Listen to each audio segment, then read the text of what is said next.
আসসালামু আলাইকুম। আজকে পবিত্র শুক্রবার সকাল সকাল একটু ঘুম থেকে উঠছি। ঘুম থেকে ওঠার পরে শরীরে জানি কেমন দুর্বল দুর্বলই লাগতেছে, কারণ আমি অসুস্থ, এটা আপনারা সবাই জানেন।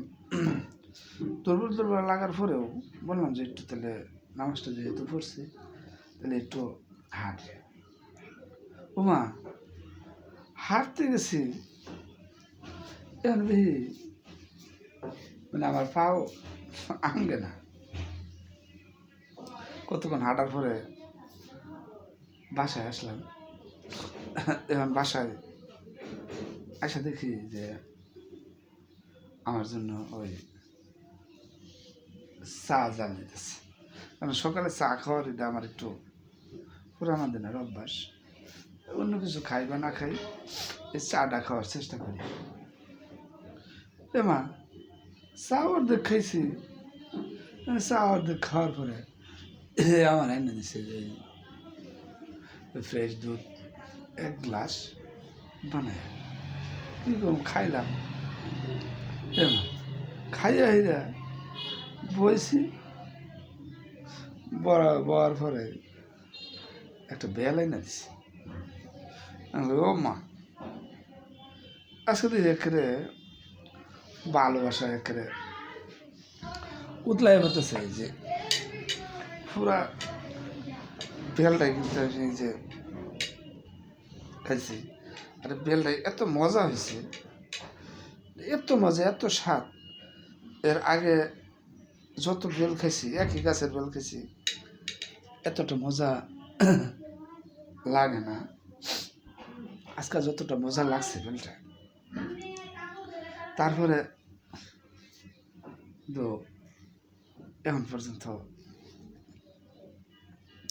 অন্য কিছু খাই নাই। হ্যাঁ, না খাইলে বসে রয়েছি দরজার সামনেই। পয়সা থাকার পরে একটা লোক আসে, এটা প্রতি শুক্রবার হইলে আসে, অনেকজন ভিক্ষুক ভিক্ষা করে। আচ্ছা, এরা এত সুন্দর ডাকে যে আব্বা আম্মা। যখন ডাকটা শুনি, এই বৃদ্ধ বয়সের এই ডাকটা শোনার পরে মানে পরানটা জুড়ায় যায়। আমার মনে হয় যে আমার আব্বা আম্মা ডাকতেছে, এত সুন্দর ডাকে। হ্যাঁ, আসছে না? আসো খালা, আসো উপরে আসছো। সকালে খাইছো কিছু?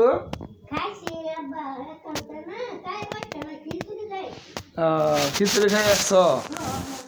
এবারে কেটা খাওয়াইলো? কেটা খাওয়াইছে? কার? শামসুর গেডি নাকি কমিশনারের?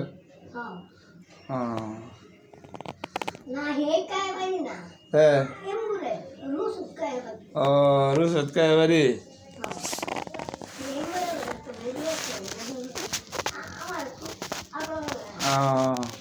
আচ্ছা, ঠিক আছে।